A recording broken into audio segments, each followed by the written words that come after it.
Dungeon meta has been very stale for quite some time now, with strength-based classes using Necron armor while mana-focused classes use Storm. The most complicated sets people really came up with was swapping out the helmets of these armor sets with pieces such as the Necron heads, Wither goggles, or a Tarantula helmet, but that's really the most people tend to change. However, recently I was messing around with different armor pieces and I've managed to come up with an interesting dungeon set that very few people use, so I figured I'd make a video covering why it works so well, so hopefully other people use it too. But before I show you what I'm talking about, if you have any further questions, comments, or suggestions about this video, feel free to visit me when I'm live over on Twitch. I stream every Friday, Saturday, and Sunday. The links are down in the description below. Without further ado, let's get right into the video. Alrighty, so as you can see, today's video is going to be covering an interesting dungeon set that I have come up with myself, and a lot of people actually use some similar builds to my one, although I've made some changes to the ones that other people have used because I feel like there's some very good reasoning behind it, which is why I wanted to make this video today, show you guys what it is, why it works so well, so hopefully other people recognize this and also start using it as well. So of course, before we get started with anything, I actually have to show you guys what this armor set is, and that is going to be my regular 3/4 Necron with Tarantula helmet. However, what I've decided to do is actually get a pair of Maxor leggings and then Maxor boots as well. Now, a lot of you guys might not know what Maxor even is, as nobody really talks about it and it's sort of only known in high-level dungeon gameplay, but the reason why I go with half Maxor, a Necron chestplate, and a Tara helmet is really interesting, and I'm about to talk about that right now. So if I compare my Necron and my Maxor leggings side by side here to show you guys what the difference is, I don't have growth 6 prot 6 on the Maxor leggings, but that's no big deal. It only changes the health and defense. It doesn't affect anything else. But you can see here that the Necron leggings gives plus 75 strength and then 15% crit chance and 61% crit damage, while my Maxor leggings give only 35 strength, but the crit chance and crit damage stays the same.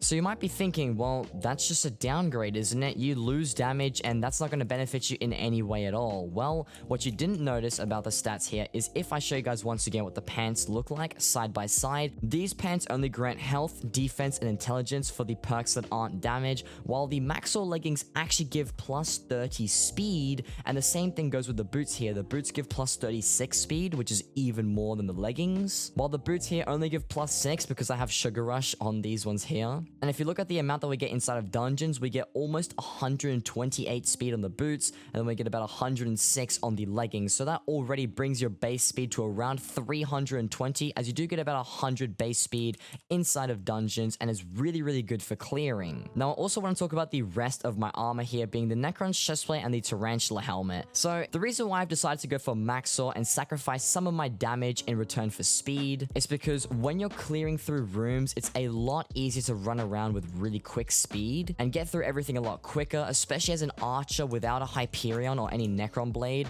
It's a lot easier to run around full speed with around 300 to 400% speed. It depends on whether I have a rabbit potion or a normal dungeon potion, but regardless, it's really nice to have that mobility, and it doesn't really cut my damage too heavily either. I will show you guys some clips later on in the video on what my damage looks like with and without the set, but I'm still able to one-shot most mobs. It's just that I sacrifice a little bit of that extra damage for a lot more mobility, and then I just swap back to the Necron leggings and boots inside the boss fight, as you don't really need that mobility anymore. Now, as for the chestplate and the helmets here, obviously the Tarantula helmet, I use this because it's the best damaging helmet in the game right now, if you don't count the Diamond Necron head, which is ridiculously expensive and also really hard to acquire normally. The Tarantula helmet is a very good option and isn't even that much worse than a Diamond Necron head. The Golden Necron head is better if you're a lower Catacombs level or if you need more EHP, but I have enough EHP inside of dungeons as is, so I don't use a Golden Necron head, I just use my Tarantula helmets. And then finally for the chestplate here, the reason why I use the Necron chestplate is because I did think about actually using a Maxor chestplate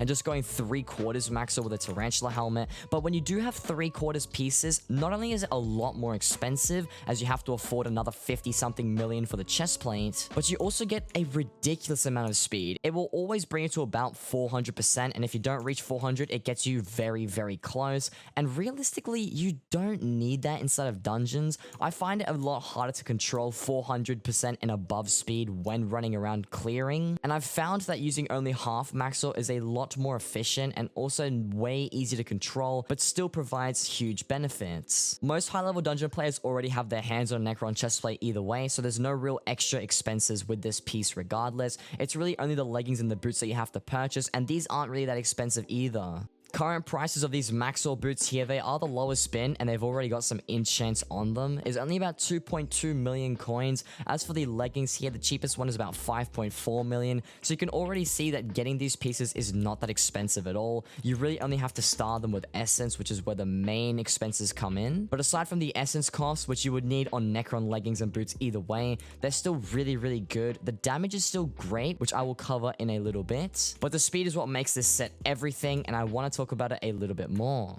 Now, I will hop into a damage test very shortly here, although that's not really the main focus point of this video. I just want to give a bit of a discussion about how this armor set works, and also compare it to some more common options, which normally just involves the Maxor boots and also a black cat. But before I get to that part of the video, we'll go ahead and do some quick damage tests on crypt ghouls down in the crypts here. But to start all of that off, I do want to just quickly show you guys the enchants on my armor, my weapons, my talismans, all that stuff as well. So starting things off here, I do have my 3/4 Necron for the first test we'll be doing. These are the enchants that I've got on them. They're all fuming hot potato booked, recombobulated pieces with the ancient reforge. And then as for my Maxor pieces, exactly the same thing here. This is the liver dagger that I'll be using with all the enchants, fuming hot potato books, withered reforge, and recombobulator. These are all the talismans that I have: the 7 legendary, 11 epic, 21 rare, 11 uncommon, 11 common, either shaded or forceful. My skills are currently combat 43, foraging 31, and also catacombs 31. So this will give me my extra strength for the withered reforge on my liver dagger, give me plus 31 bonus, which does bring up the withered reforge to plus 201 strength. And as per usual, I don't use any pets in these damage tests, so that pet items do not influence the numbers that I get, and you guys get a more raw damage comparison. So getting things started here with the 3/4 Necron and Tarantula helmet setup, I'll go ahead and get some damage numbers on these crypt ghouls. About 195,000 on that one, 195,000 once again, and then 195,000 damage on the third hit. And now to swap over to the Maxor leggings and the Maxor boots, doing the exact same thing here, we get around 173,000 damage, about 173,000 damage, and then 173,000 damage on the third hit. So there's definitely a pretty significant damage difference between Maxor and Necron. You get around 20,000 less damage in Maxor over Necron. However, I will cover why this isn't a big deal later on in the video, and I'm going to roll some clips right now of the dungeon footage that I have, showing you guys the difference between Maxor and Necron in dungeons and why that doesn't make much of a difference. Alrighty, so hopping into the dungeon tests now, I will be using my 3/4 Necron and Tarantula helmet setup first up here, and I'm also playing the Archer class, which is why I've got 4 bone meringues. These are the enchants and the hot potato books and all the stats of them. If you want to pause the video, go ahead and read it for yourself. But I'll start off with the Necron leggings and boots first up, then I will swap over to the Maxor armor, and my archer level right now is currently level 30, if that helps you at all with these dungeon tests. So the gates have now opened up. I'm going to go ahead and find some mobs to get some quick numbers on. So if I hit the Dreadlord, we get about 5.7 million damage, 5.7 million damage, 5.8 million damage. And once again, around 5.8 million damage on most mobs, but a little bit less on the tank zombies. And now moving on to the Maxor armor, I went into a fresh dungeon for this one as well, so we have no blessing affecting anything at all. So if we go ahead and get some damage on these Withermancers, I do 3.6 million damage, 4.7 on that normal mob, about 4.7 consistently to all of those Withermancers as well. And then on these Skeletor Primes here, we do about 4.7 million damage as well. Now, one thing to note here is the speed that I am getting. If I do AOT a couple of times here to get about 320% speed, I'm easily able to just run around, shooting my bones, use my Flower of Truth as well, kill all the mobs, and it makes clearing a lot quicker, which I will talk about in a little bit now as to why this is more important and why this damage difference isn't really that big of a deal. So as you guys saw in the dungeon clips, Maxor definitely does a lot less damage than Necron does, and it is pretty substantial as well. There is quite the hefty damage difference. However, I just want to talk about why that's no real big deal, the reason why I would still recommend this armor set, and why I say people should start using it, or at least different versions of the armor set that I'm talking about in today's video. So as you guys saw in the damage test, I was still able to one-shot pretty much every mob. I still dealt around 4.7 million damage to every single mob that I found,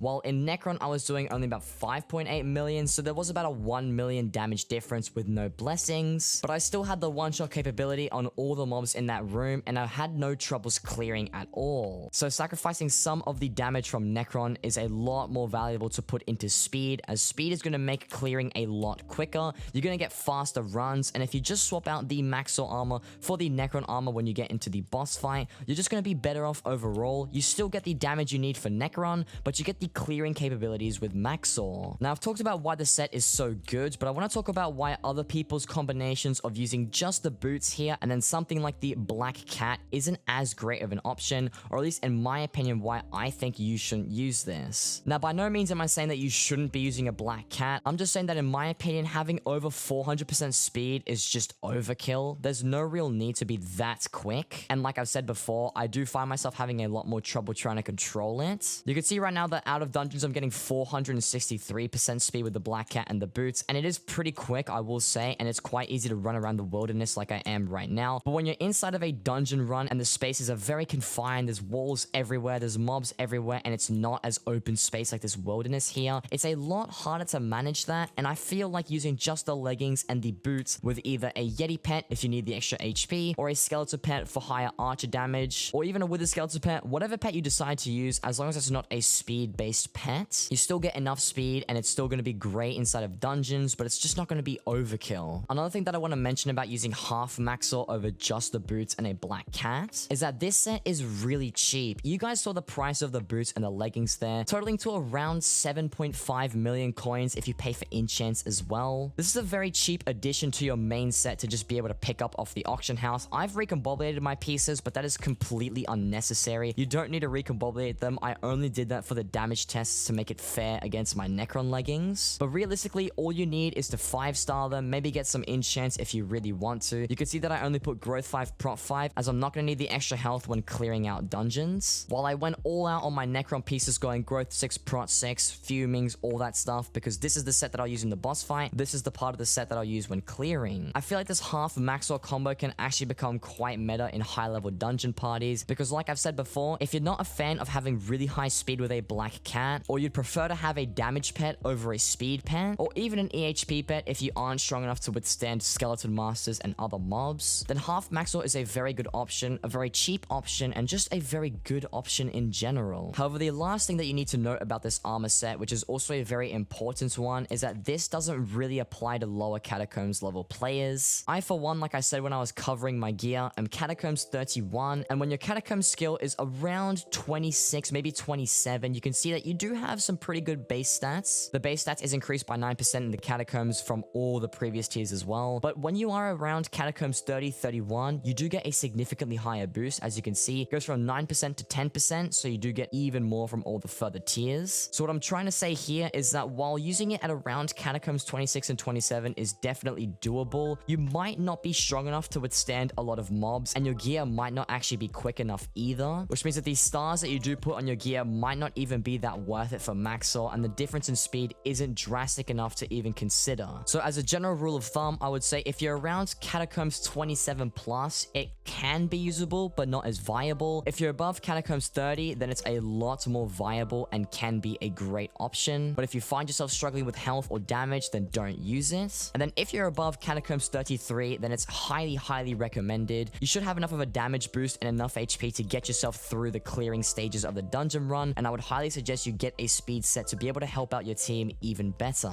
But with all of that being said, that's going to cover everything that I had for today's video. Hopefully you guys did find this useful or informative in some way, and hopefully I've opened up your eyes to the Maxor armor set. But if you do have any further questions or comments about this set, or you'd like to talk to me about it in a more private environment, feel free to visit me when I'm live over on Twitch. I stream every Friday, Saturday, and Sunday. The links are down in the description below. It's a very great place to talk to me when I am live, as I do have a lot of open discussions over there quite frequently. And if you do have any further questions about how the set works, whether it's worth it for you or any other things, that's a great place to be. But with all that being said, hopefully you all did enjoy this video, and as always, take care and peace.